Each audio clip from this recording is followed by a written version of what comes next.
오늘 보실 말씀은 신약성경.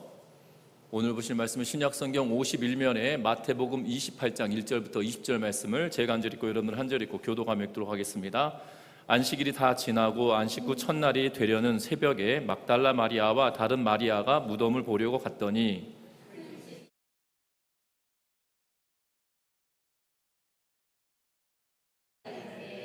그 형상이 번개 같고 그 옷은 옷같이 희거늘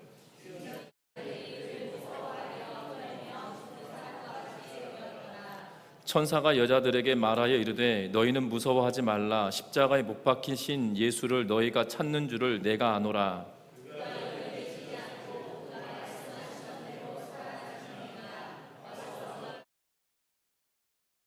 또 빨리 가서 그의 제자들에게 이르되 그가 죽은 자 가운데서 살아나셨고 너희보다 먼저 갈릴리로 가시나니 거기서 너희가 배우리라 하라. 보라 내가 너희에게 일렀느니라 하거늘.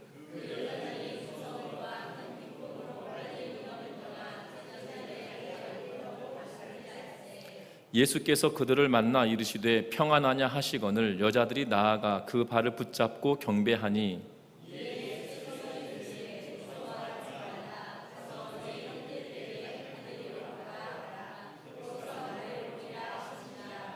여자들이 갈 때 경비병 중 몇이 성에 들어가 모든 된 일을 대제사장에게 알리니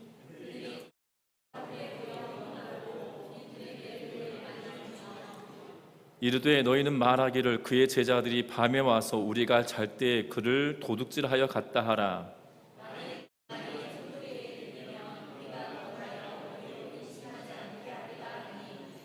군인들이 돈을 받고 가르친 대로 하였으니 이 말이 오늘날까지 유대인 가운데 두루 퍼지니라.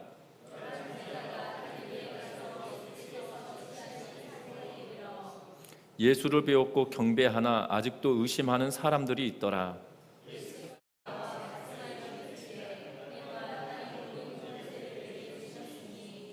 그러므로 너희는 가서 모든 민족을 제자로 삼아 아버지와 아들과 성령의 이름으로 세례를 베풀고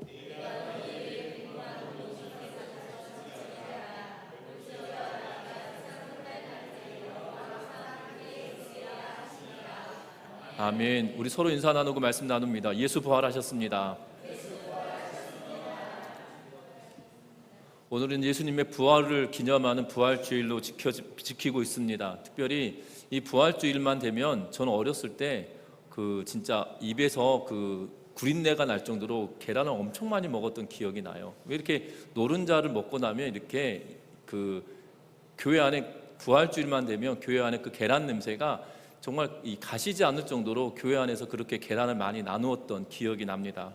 항상 궁금했습니다. 왜 이렇게 교회에서 부활주일이면 계란을 나눠줍니까? 라고 이렇게 선생님들에게 물어보면 그 부활주일 예수님께서 빈 무덤으로 부활하셨던 것처럼 병아리가 계란을 깨고 나오니까 그런 거 아니겠냐라고 말씀해 주셨는데, 그러면 찐계란 줄 것이 아니라 날달걀 줘야 되죠. 유정란을 줘야 되지 않겠습니까? 그래서 집에 가서 부화시켜서 이렇게 병아리가 나오게 해주는 게 계란을 주는 진짜 부활의 목적일 것 같은데, 다 찐계란을 주고요, 다 삶아가지고 부활 자체가 되지 않게 하는 그러한 모습을 보죠. 그러면 도대체 논리적으로 맞지 않다라고 이 생각을 하면서 품고 있다가 이 책을 보다가요, 이 부활주일, 그러니까 이스터에그라고 해서 부활주일 날 계란을 나누게 되었던 여러 가지 설들이 있는데, 그 중에 감동적인 설이 하나가 있습니다. 뭐 유력한 설이 아니라 그냥 감동적인 설입니다.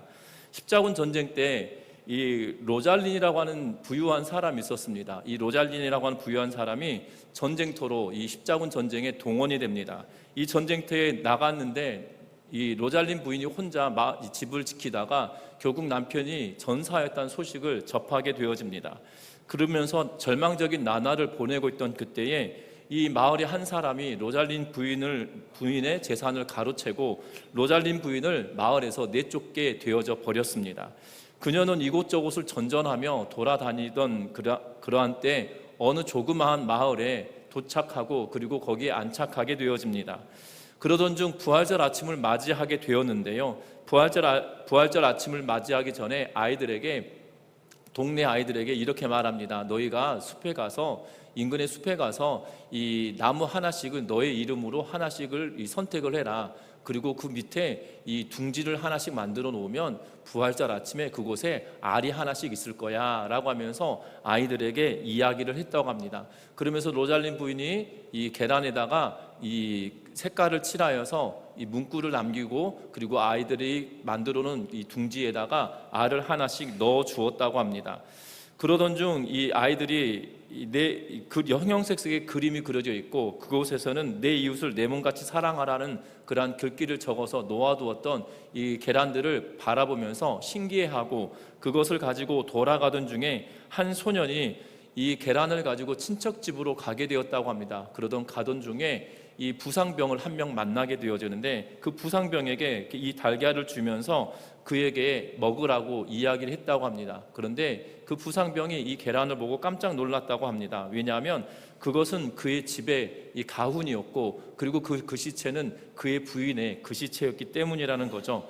그래서 부인을 만나게 되어지고, 그리고 다시 고향 땅으로 돌아가 자신의 재산을 다시 찾았다고 하는 그런 감동적인 설이 있습니다.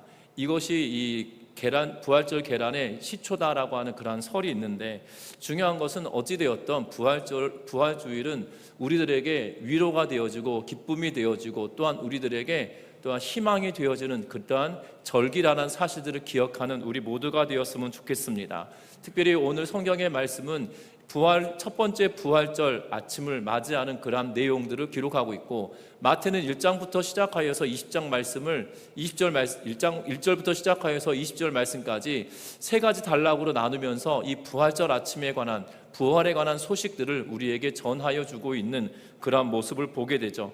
부활의 신앙을 우리가 고수하고 살아간다는 것은, 부활의 신앙을 우리가 붙들고 살아간다는 것은 그리스도인들에게 있어서만큼은 우리 또한 그렇게 부활할 것을, 또한 예수님은 그냥 한 명의 인간이 아니라 이 땅에 오신 하나님이신 그분이란 사실을 증명하셨기에 그 하나님을 믿고 나아갈 동력이 되어진다는 것을 기억하면서 믿음으로 나아가는 우리 모두가 되었으면 합니다. 특별히 오늘 세 가지 문단이 있다라고 말씀을 드렸는데, 첫 번째 부활절 아침에 관련된 사건에 대하여 기록하고 있고, 또 하나는 무덤을 지키고 있던 병정들에 관한 이야기를 통하여서 이 당시 마태가 이 글을 기록할 때 그 지역사회 유대인들이 가지게 되었던 거짓된 그러한 생각들을 왜 그렇게 되었는지에 대한 근원을 말해주고 있는 것을 보게 되죠.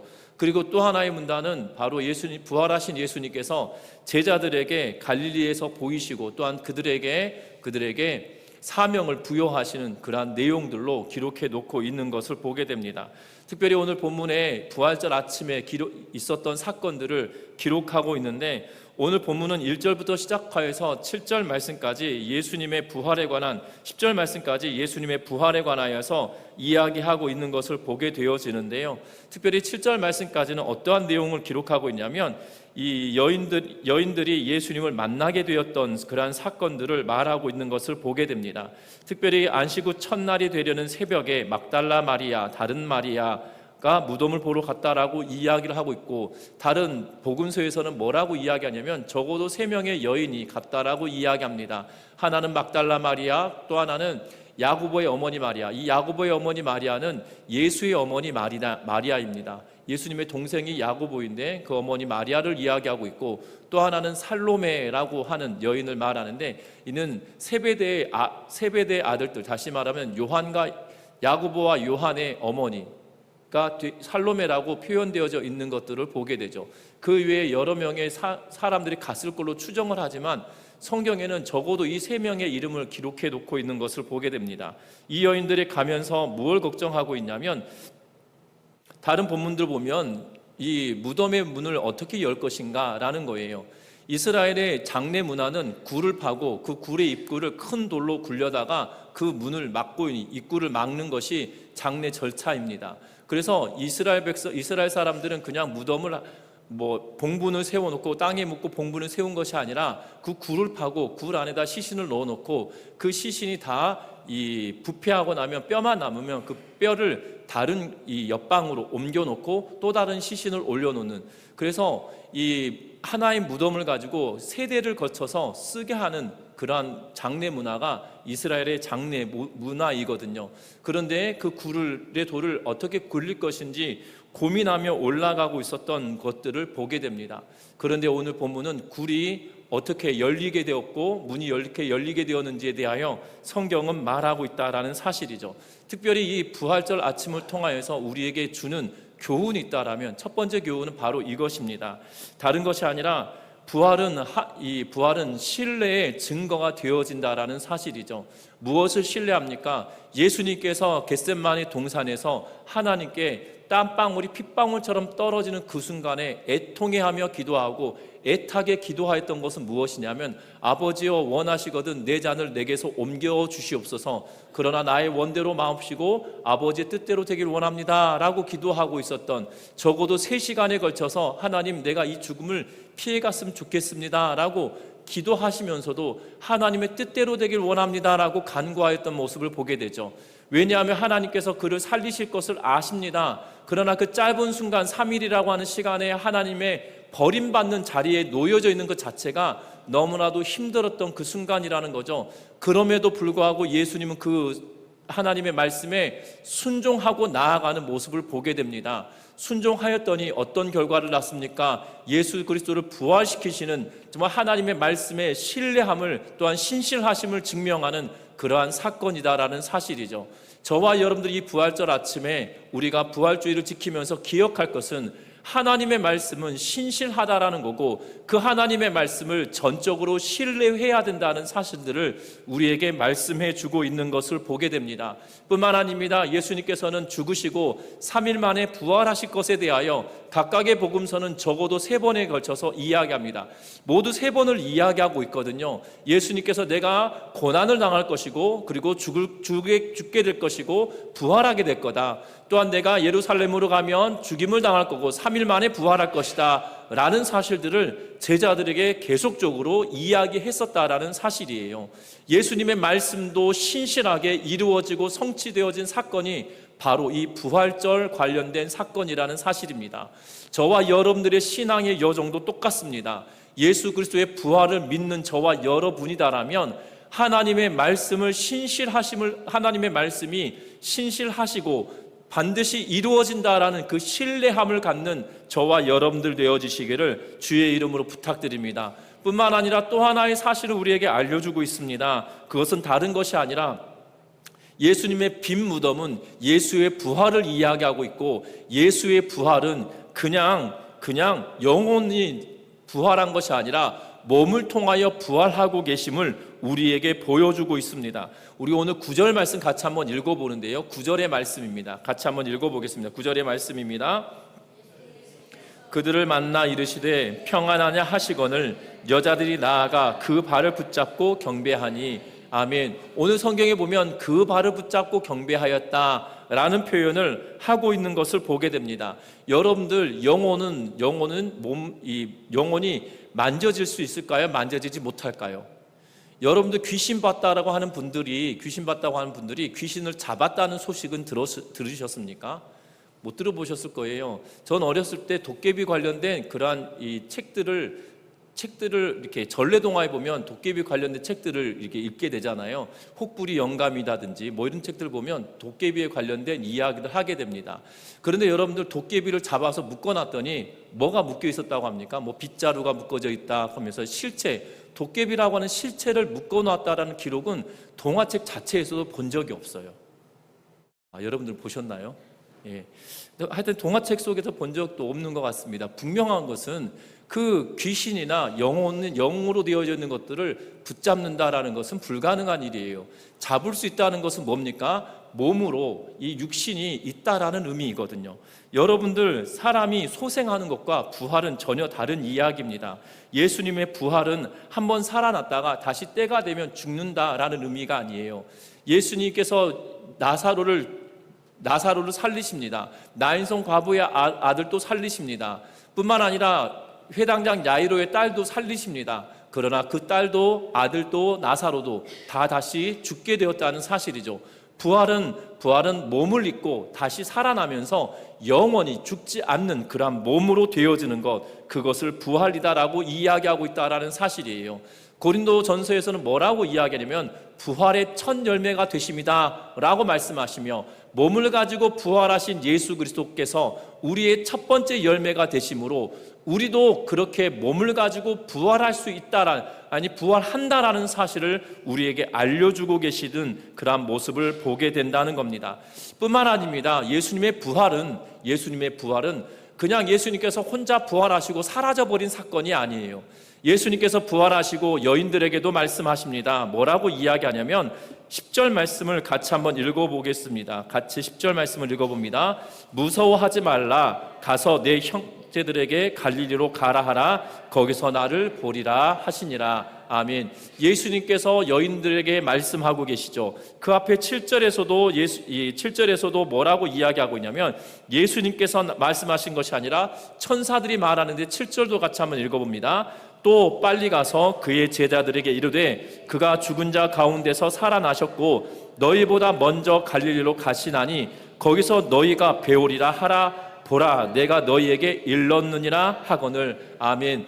천사들이 이 여인들에게 뭐라고 하냐면 빨리 가서 제자들에게 말해라. 뭘 말하고 하냐면 갈릴리로 가서 예수님께서 먼저 갈릴리로 갈 건데 너희도 빨리 따라서 갈릴리로 가라. 거기서 예수님을 만나게 될 거야 라고 말하고, 그리고 10절에서는 예수님께서 친히 말씀하시죠. 내 형제에게 갈릴리로 가라 전하라고 이야기하면서 제자들에게 갈릴리로 가면 나를 만나게 될 것이다 라고 하면서 이야기하고 계시는 것을 보게 된다는 사실입니다. 여러분들 예수님께서 부활하심은 그냥 예수님께서 혼자 부활하시고 없어져 버린 그러한 사건이 아니에요. 예수님께서 부활하심으로 제자들을 다시 만나고 계시는 그러한 이야기를 하고 있습니다. 분명한 것은 예수님께서 제자들을 왜 만나고 계실까요? 그것도 부활하신 예수님께서 갈릴리로 가라라고 이야기하시며 갈릴리로 가게 하시는 예수님의 의도는 도대체 뭐냐는 겁니다. 뭐냐는 걸까요? 중요한 것은 갈릴리는 제자들에게 있어서만큼 예수를 처음 만났던 장소들이 바로 갈릴리라고 하는 지역입니다. 어떤 자는 갈릴리 바다의 호수에서 예수님께서 그 배를 띄우시고 말씀을 가르치시다가 깊은 데로 그물을 던져라라고 말씀하실 때 그물에서 많은 물고기를 얻게 되었고 그걸로 말미암아 예수를 쫓았던 예수님의 제자들도 있고요. 또한 갈릴리 지역에서 이 빌립이라고 하는 사람의 전도를 통하여 예수를 만나게 되어졌던 사건을 성경은 곳곳에 기록하고 있는 것을 보게 됩니다. 이 갈릴리는 예수님이 제자들을 부르셨던 그 장소이고 첫 번째 사랑을 나누었던 그곳이었다라는 사실이에요.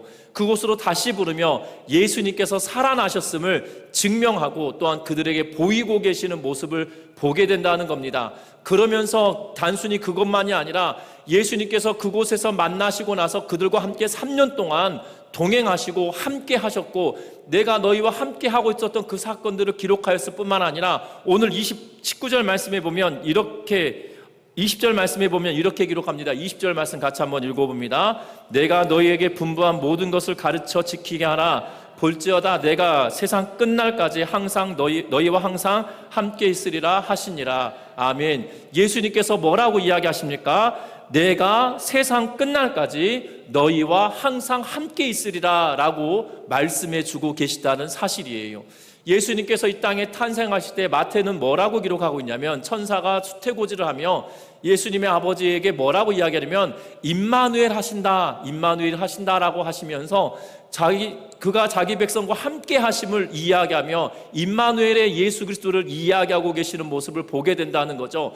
뿐만 아니라 그 임마누엘 하시는 예수 그리스도를 마태는 마지막 기록하면서 28장에 갈릴리로 가라 내가 너희와 함께 하셨던 것들을 기억하게 하실 뿐만 아니라 예수님께서 승천하시며 내가 세상 끝날까지 너희와 함께 하리라 라고 하시면서 함께 하실 것에 대하여 임마누엘 하시는 하나님의 모습을 우리에게 선포하고 계시는 모습을 보게 된다는 겁니다. 부활은 예수님이 살아나셔서 사라져버린 사건이 아니라 내가 너희와 영원히 함께 세상 끝날까지 너희와 항상 함께 하겠다라고 하는 그 선언의 말씀을 함께 하시는 그 사건이 바로 부활주일의 사건이라는 사실이에요. 저와 여러분들 기억하셨으면 합니다. 예수님께서 부활하셔서 홀로 존재하시고 사라져버린 것이 아니라 제자들과 함께 하심으로 그들과 더불어 함께 하셨던 것처럼 지금 이 순간도 저와 여러분들과 함께 하시는 임마누엘 하시는 예수 그리스도를 경험하는 은혜가 있으시기를 주의 이름으로 부탁드립니다. 뿐만 아닙니다. 오늘 성경에 보면 참 독특한 내용을 마태는 기록하고 있습니다. 뭐냐면 예수님 당시 가짜뉴스는 저희 지금 때만 있는 줄 알았는데 예수님 시대에도 가짜뉴스가 있었던 걸로 보여집니다. 왜냐하면 이 15절 말씀에 보면 군인들이 돈을 받고 가르친 대로 하였으니 이 말이 오늘까지 유대 가운데 두루 퍼지니라 라고 말하고 있습니다.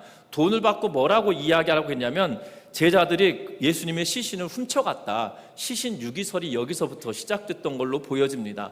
그런데 여러분들 예수님의 부활은 어떻게 보여지고 있냐면 1절, 2절 말씀 같이 한번 읽어봅니다. 2절의 말씀입니다. 같이 읽습니다. 큰 지진이 나며 주의 천사가 하늘로부터 내려와 돌을 굴려내고 그 위에 앉았는데 그 형상이 번개 같고 그 옷은 눈같이 희거늘이라고 기록하고 있습니다. 여러분들 이 마태가 이 내용을 기록할 때 2절과 3절 말씀을 어떻게 기록했을까라는 거예요. 여러분들 궁금하지 않으십니까?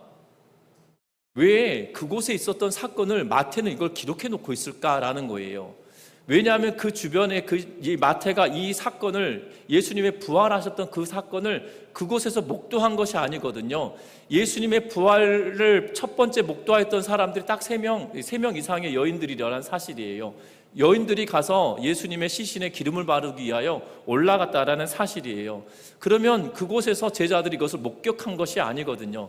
그러면 우리는 또 하나의 의문을 갖죠. 큰 지진이 났다고 하면 그러면 이 예루살렘 전체를 흔들었나? 라고 생각할 수 있을 것 같아요. 그런데 저는 예루살렘 전체에 땅 흔들림이 있었던 것이 아니라 이 무덤을 지키는 그곳에서만 국지적으로 일어났던 사건으로 여겨집니다. 왜 그렇게 생각을 하냐면 여러분들 부활절에 관한 이 마태, 마가, 누가의 기록을 통해서 보면 요한의 기록을 통해서 보면 뭐라고 이야기하고 있냐면 여인들이 무덤이 어떻게 됐을까 걱정하면서 올라가지 않아요. 여러분들 예루살렘 땅이 온 천지가 흔들리는 그런 지진이 일어났다 생각해 보십시오. 여러분들 그러면 제일 먼저 생각날 것이 뭘까요? 향유를 바르는 것이 먼저 생각이 날까요? 아니면 예수님 무덤이 무너졌으면 어떻게 하지가 생각이 날까요? 아무 생각이 없는 표정들이신데요. 예수님의 무덤이 무너졌을까라고 생각하지 않을까요? 왜냐하면 지금 그날 아침에 향품을 바르러 가려고 했는데 하나의 계획을 세워놓고 있었어요. 그런데 막 지진이 나가지고 아침에 깼어요. 그리고 생각나는 것은 큰일 났다. 예수님 무덤 무너졌으면 어떻게 하냐? 이렇게 생각하고 가지 않을까요? 그러니까 향유보다 더 걱정되는 건 예수님의 시신이 있는 무덤이 무너졌으면 아예 바를 수 없기 때문에 그것을 걱정하면서 가는 것이 당연한 일일 것 같아요. 그런데 마태, 마가, 누가, 요한은 동일하게 뭘 기록하고 있냐면 여인들이 그 지진이 난 것은 전혀 관심 밖의 일이고 돌을 어떻게 굴릴까 이것을 걱정하고 있어요. 돌을 어떻게 굴릴까라는 그 걱정을 하고 있거든요. 지진이 났으면 무너진 것을 어떻게 할까 이 걱정을 하고 가야 될 거고 지진이 났으니까 이 돌을 굴려놨던 것이 굴러갔으면 참 좋겠다 이러면서 가는 게 아니에요. 어떻게 그 문 앞에 있는 돌을 굴려낼까 이것을 걱정하고 가고 있었다는 사실이죠. 뿐만 아니라 이 내용을 세세하게 2절과 3절에 기록하고 있는데 큰 지진이 일어났는데 그냥 지진만 난 것이 아니에요. 무엇 때문에 지진이 난 걸로 유추할 수 있습니까? 주의 천사가 하늘로부터 내려오는 그 임재의 사건 때문에 이 무덤이 흔들리고 돌이 굴러져 가는 그러한 모습인 것처럼 말하고 있죠. 근데 그 천사들의 모양이 어떠냐면 그 형상이 번개 같고 그 옷은 눈같이 희었다라고 표현하고 있는 것을 보게 되죠.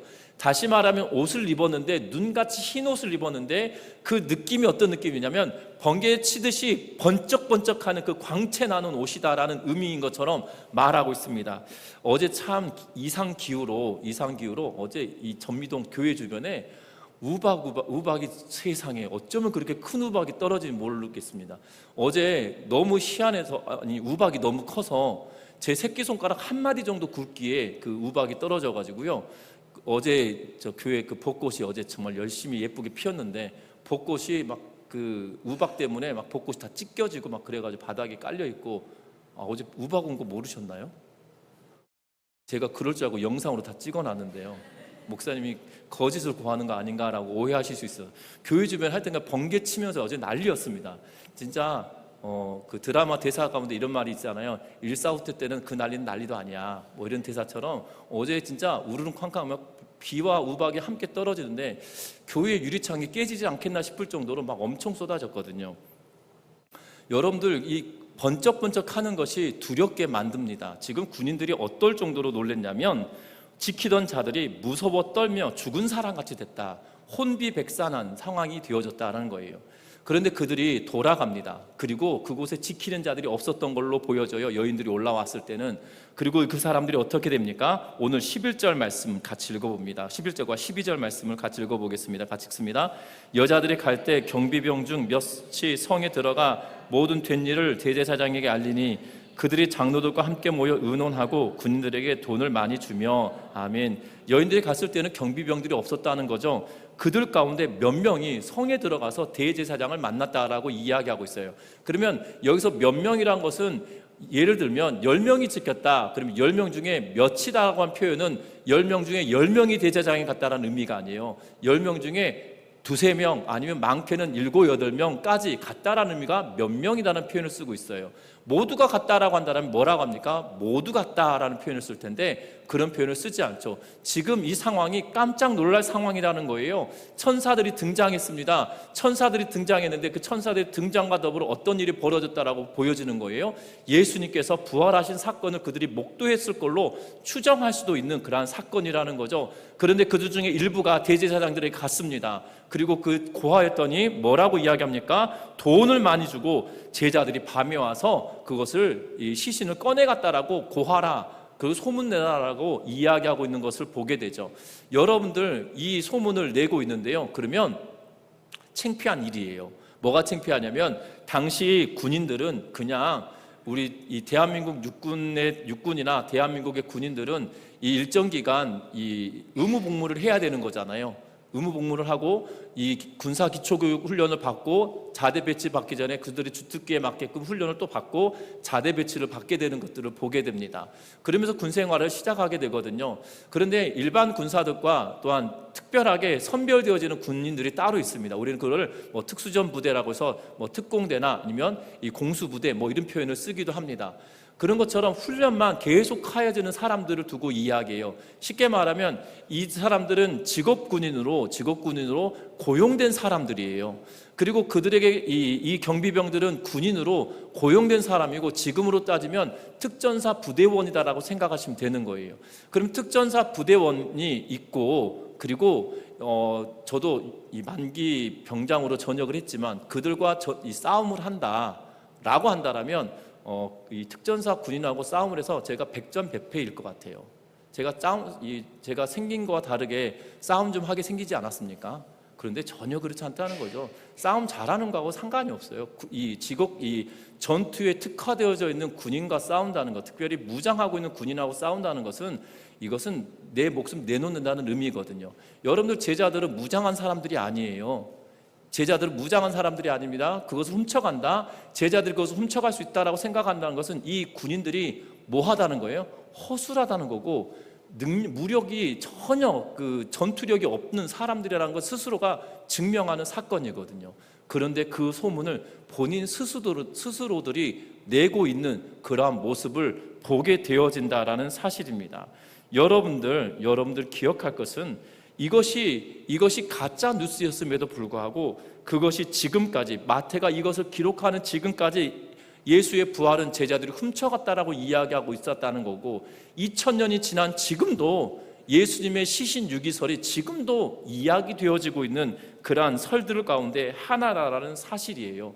전혀 그렇지 않습니다. 여러분들 왜 그러냐면 예수님의 부활은 역사적인 사건이라는 사실을 우리에게 증명해 주고 있는데 그것은 다른 것이 아니라 부활의 첫 번째 목격자들이 바로 여인들로부터 시작됐다는 거예요. 여러분들 예수님 당시 유대는 증인으로 쓸 수 있는 자격이 있었어요. 남성이어야만 합니다. 어떤 사건을 보았는데 여성이 목격자다 그러면 여성의 증인은 증거로서의 효력이 전혀 있지 않아요. 그런데 이 여인들을 통하여 예수님께서 부활하셨다는 사실을 말합니다. 그 소식을 접했던 제자들이 믿었나요? 안 믿었거든요. 제자들도 믿지 않았습니다. 예수님께서 부활하심을 보일 때까지 그들조차 믿지 못하였던 그 사건이에요.